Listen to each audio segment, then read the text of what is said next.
Assalamu alaikum. Welcome to our fifth Zikr Halaka session.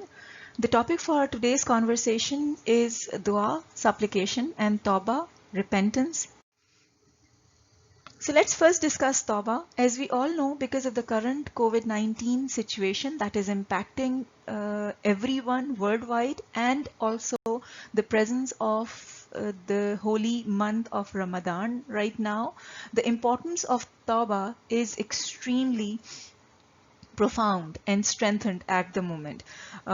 However, if we look at the generally understood meaning of the word tawbah or seeking repentance, we as Muslims tend to assume tawbah or seeking repentance from God Almighty as an exercise of uttering words from our mouth, as seeking repentance from God Almighty. Now, my basic sort of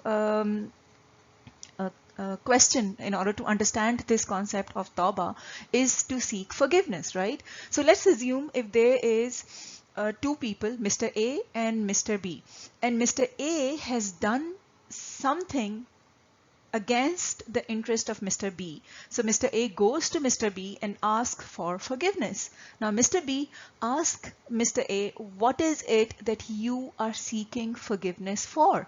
And the Mr. A say, no, I do not want to talk about that. I just want you to forgive me, and I'm begging you to please forgive me. And Mr. B would again ask him, what is it that you are asking forgiveness for? And that's exactly the same question that I would ask to each and every one of us as Muslims when we say that we want to seek forgiveness from God Almighty, whereas we do not even know what we are seeking forgiveness for.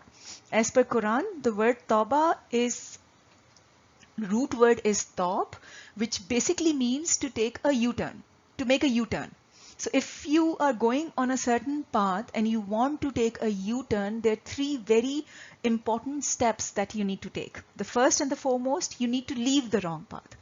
The second step is you need to rectify, compensate, and reform. And the third step is that you now need to take the right path. You need to commit never to leave the right path, and you need to stay on the right path.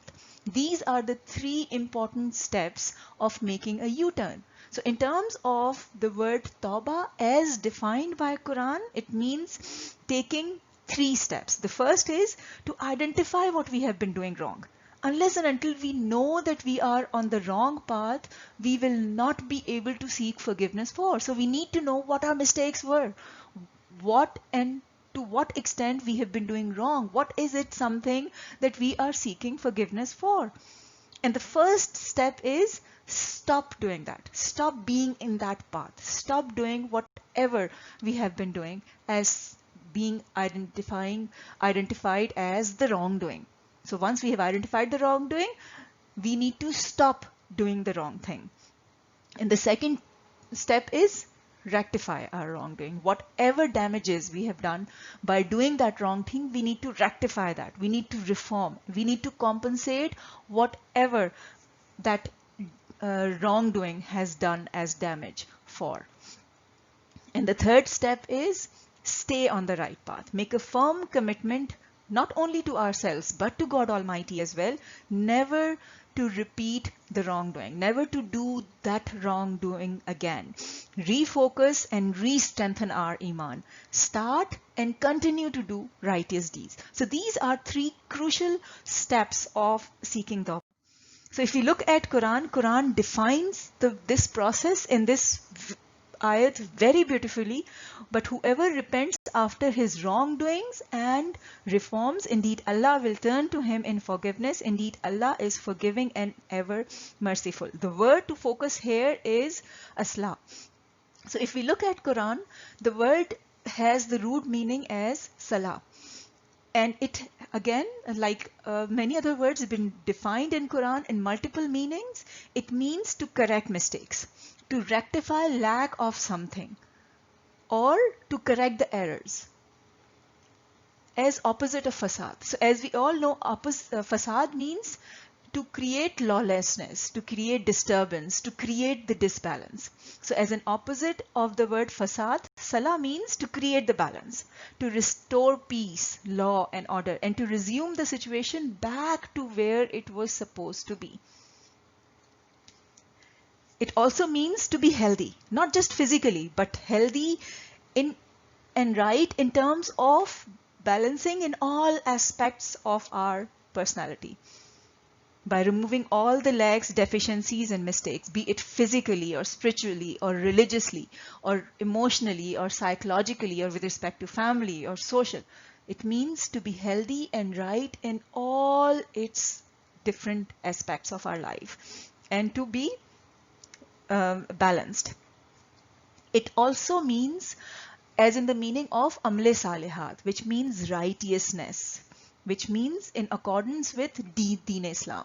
So here when God says that whoever repents after his wrongdoings and reforms, the word has been translated as the word reform, but it has all these meanings, which means that once we realize that we have done something wrong, we identify that wrong thing, the first thing we need to do is to correct our mistakes, is to compensate for whatever damage that mistake has done, is to create the balance and resume it to the place where it was supposed to be before we did that act, and to be healthy and balanced in all aspects of our personality and in to be accordance with Deen Islam in terms of Amle Salihat.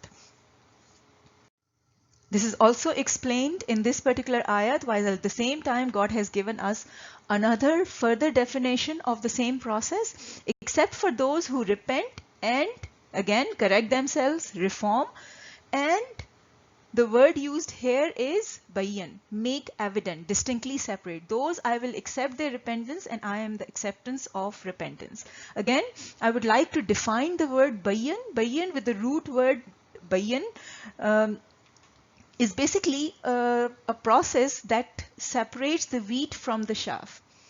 So in the agricultural process, when the process is involved in terms of separating the wheat from the chaff. So wheat is something which is beneficial, something which is healthy. Chaff is the trash. It is something which is harmful. So segregating or separating the beneficial from the harmful. Or it also means separating right from wrong. Separating right deed from the wrong deed, separating right behavior from the wrong behavior, separating right path from the wrong path. And it also means, like in the word bayan, it means to explain with examples. And it also means, as in Noor-e Mubin, which means to clear and bright and clarify in detail.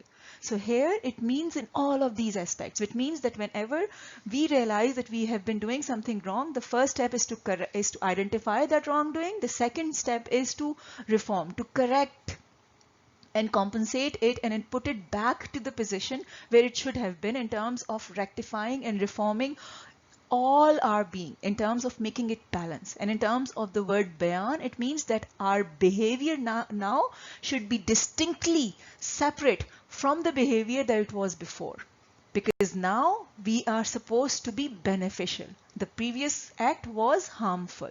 It was supposed to be distinct, make evidently clear that now we are on the right path. And then God says, those I will accept their repentance and I am the acceptance of repentance. This is how God accepts our tawbah. And in what situation tawbah will not be accepted? But repentance is not for those who do evil deeds up until when death comes to one of them and he says, indeed, I have repented now. Or of those who die while they are disbelievers, for them we have prepared a painful punishment. It means that once you do tawbah, there has to be a firm commitment with ourselves and with God Almighty never to do that again.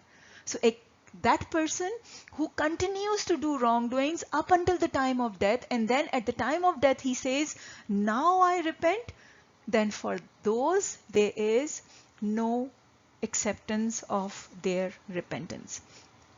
And here God says, but if you return, we will return. Which means that once you have taken a U-turn, you have now come to the right path, and if you have made a firm commitment never to go back to the wrong path again, if you return to the wrong path, then God will return as well.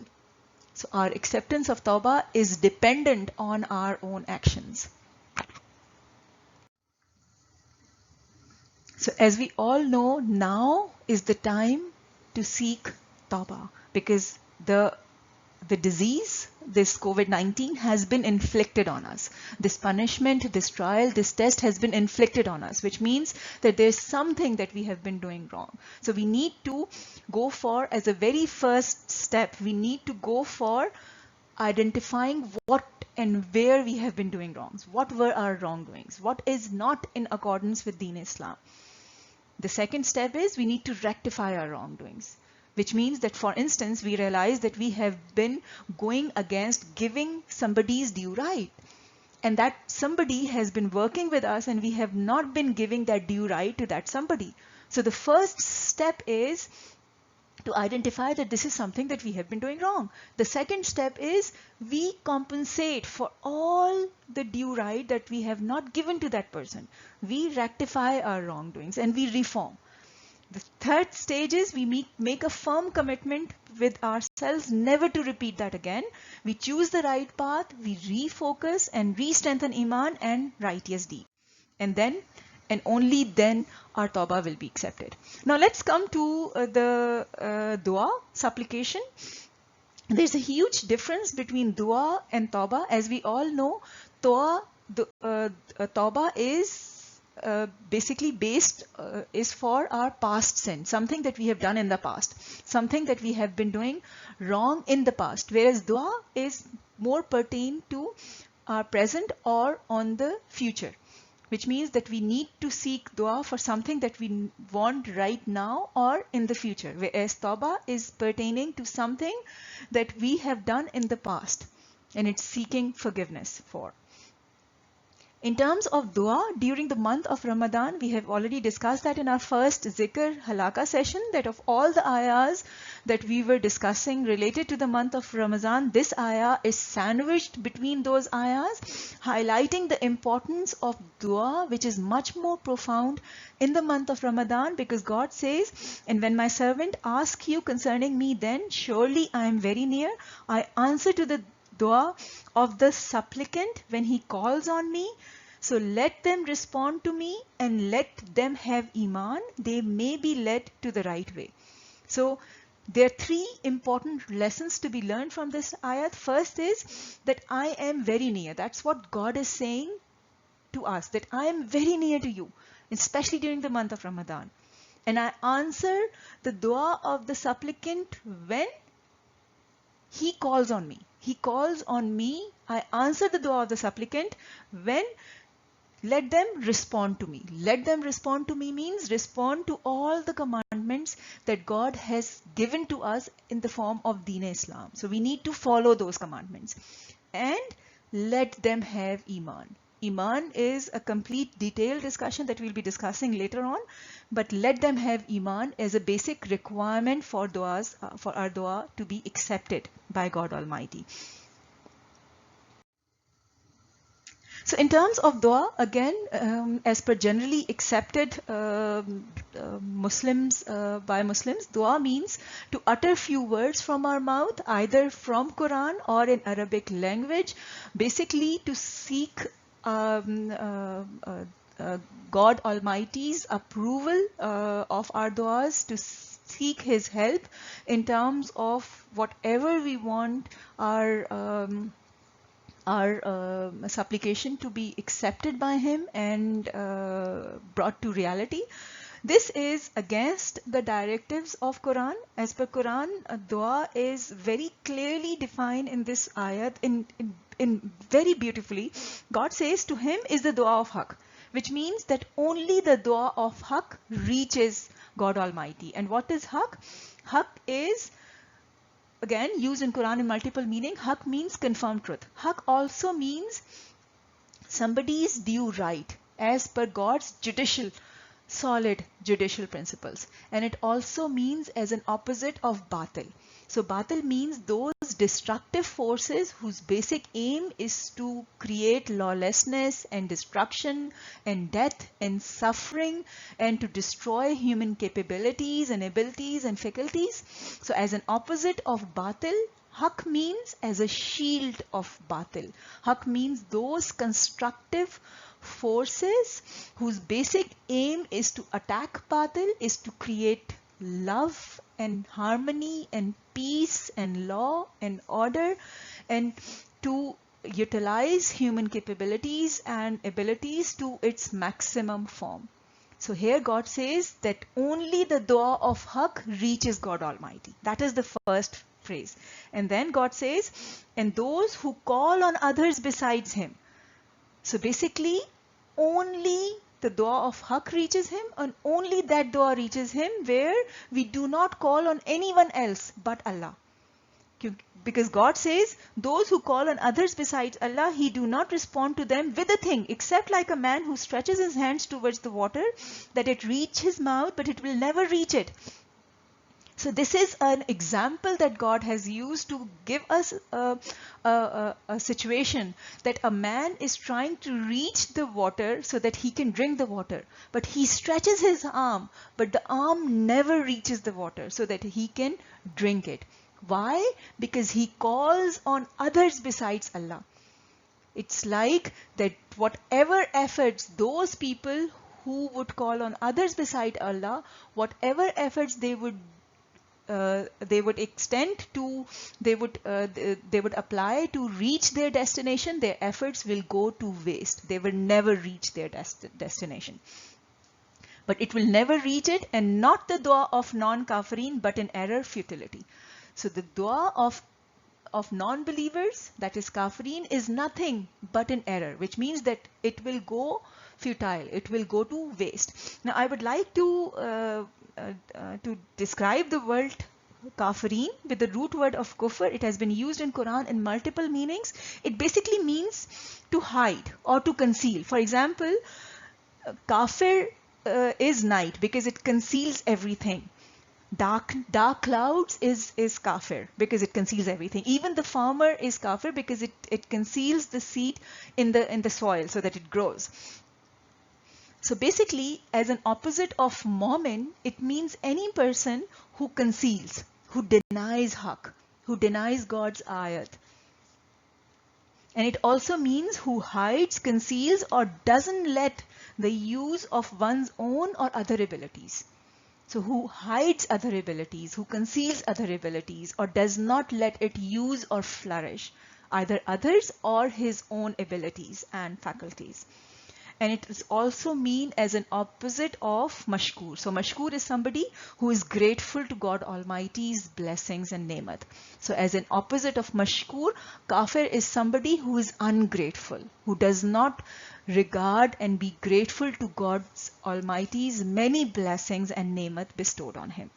So if we look at the word kafirin, it has been used in all of its meaning. So God says that all the efforts, the dua, all the efforts of the kafirin is nothing but it will go to waste. In another ayah, God says, so he who does the right deeds and is a believer will not have his efforts rejected. So here God gives us two criteria. Is a believer, is mu'min, somebody who has iman, and who has amle salihat, who does righteous deeds, will not have his efforts rejected. Now here, the concept of sa'i needs to be explained a bit. So sa'i, in another ayah, God says, and that is not for a man except what he strives for. So sa'i means that whenever you want to achieve something, whatever your goal is, you make a firm commitment with yourself as a passion to reach that goal, and then you utilize all your faculties and abilities and resources to reach that goal with a firm commitment and with a firm belief that God Almighty will respond to your efforts. This particular concept of the word sa'i has been so beautifully explained in the law of the universe. There are many books that explains this law of the universe, which has been summarized in Quran with just one word, the word sa'i. So the law of the universe is basically the omnipresent laws that governs the universe. It means that when you want something, when you really want something and strive for it with your full force, with all your faculties and resources, all the forces of the universe conspire in helping you to achieve it. This is the definition of the word Sai. And I would like to explain the word Sai a bit more by giving you an example of Prophet Yunus alayhi salam, who was among the messengers, and as we all know, he was swallowed by the fish. And God says in this ayat that but had it not been that he was of those who swim or struggle. So the word used here, musabbihin, with the root word sabha, means to praise God. It also means to swim or to make consistent, regular movements of hands and leg either in the water or in the air with your full force. So in this ayah, God says that had it not been that he was of those who struggle, who make full force with his hands and legs to swim and struggle, then he would certainly have stuck in its belly to the day when they are resurrected. Now keep in mind, this is the prophet God is talking about. So he would have, his dua was dua of haq, because he wanted to get out of the fish belly. He was one of the mu'mineen, obviously, because he was the God's prophet, God's messenger. He would have righteous deeds. He would have amle salihat. And God is saying about that prophet that had he not made his full efforts by swimming outside of the fish belly, he would have stuck there until the day of the judgment, until the day of the resurrection. This is the prophet. What about us as normal human beings? How can we expect that we just sit in our homes or during our namaz, we just pray to God and ask dua and expect God to answer our prayers? This is the prophet that God is talking about, that had he not made his full force with full efforts, he would have stuck in the fish belly until the time that we would have taken him out of the day of resurrection. Which means that our du'as can only be answered if there is a presence of Sai. That is not for a man except what he strives for. So therefore, how does our dua get accepted? So dua as per Quran is only by mu'min who have firm iman. It is only to those who ask from Allah only, who do not ask for others besides Allah. It is dua of haq only. And it is by those who does righteous deeds. And it is by those who make Sai. And Sai has been defined as making a firm determination, a firm objective in your mind to achieve something with firm and solid conviction that you will achieve it with the help of God and God only and no one else.